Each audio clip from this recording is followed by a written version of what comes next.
Massive news just dropped. There's a new story out. First issue, I believe, just dropped, but it's going to be a great storyline. Why? Because the GOAT is returning to DC Comics. Now, before we begin, if you haven't subscribed, please do so. Hit the like button. Hit the notification bell so you don't miss anything. Sometimes YouTube doesn't alert you guys.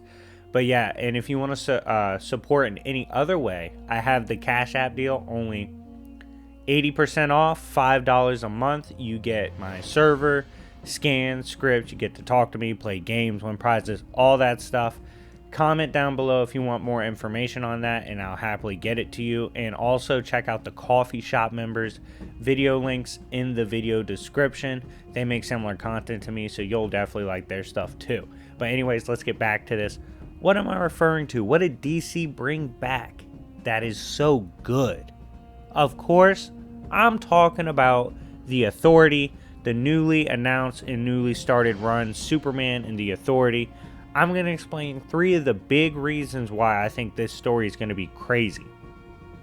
First of all, the name itself, the Authority. So for those that don't know, Authority initially was a team back in the day. I want to say Garth Ennis wrote this story. And they were a team that was not afraid to get their hands dirty.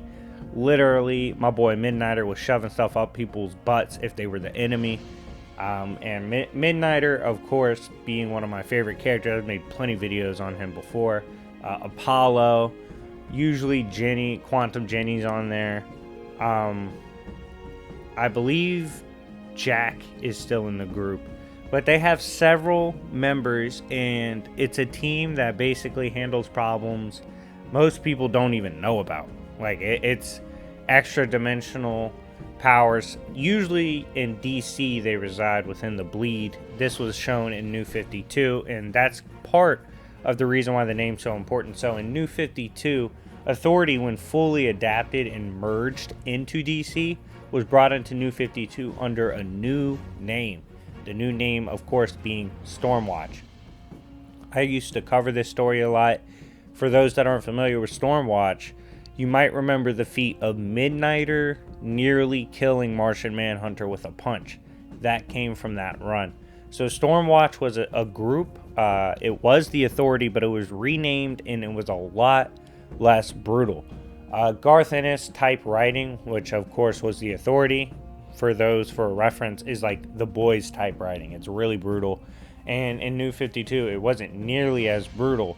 So with the name switch back to the Authority, given that they just turned it back, I fully expect a brutal storyline.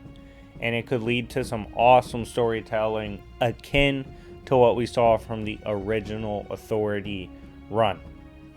Second up, the cover itself and Midnighter's section.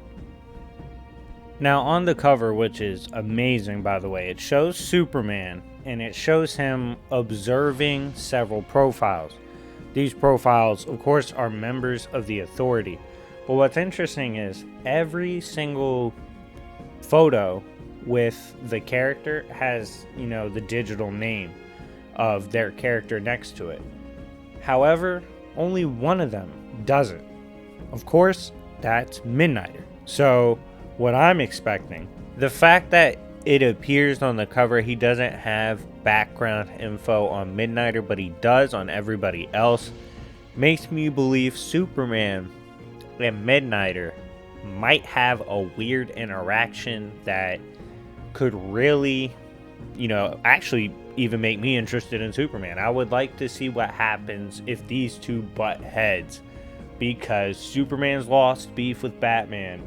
Midnighter's a lot more dangerous than Batman. So let's see what happens. By the way, it's entirely possible Batman's involved in this somehow. Maybe we'll see a Midnighter versus Batman beef. If Midnighter loses that beef, definitely not reading DC Comics anymore, because that's BS. Doesn't make sense. But anyways, back to this. Let's get to the third point and the third part of this story, or at least a cover art to the story that I believe will make it a very interesting story to watch and stay tuned into. So, Superman, as noted by my buddy, my lawyer GB, appears to more so be in the design of Kingdom Come style Superman. And we know in DC right now they have several versions of Superman going around.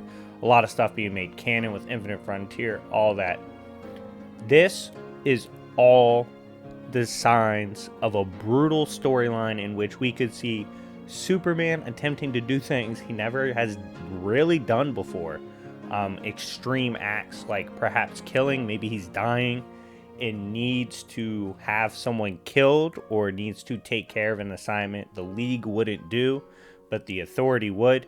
It could be very interesting, and DC, I'm paying attention because this could actually be a Superman storyline that's dope. And y'all know I don't even like Superman, but Midnight is in the mix, so we have the potential for an all-time great storyline. Anyways, guys, let me know what you think. If you agree this could add up to a great storyline, let me know. If you disagree, let me know as well. Anyways, it's been your boy YFE, and I will see y'all later. Peace.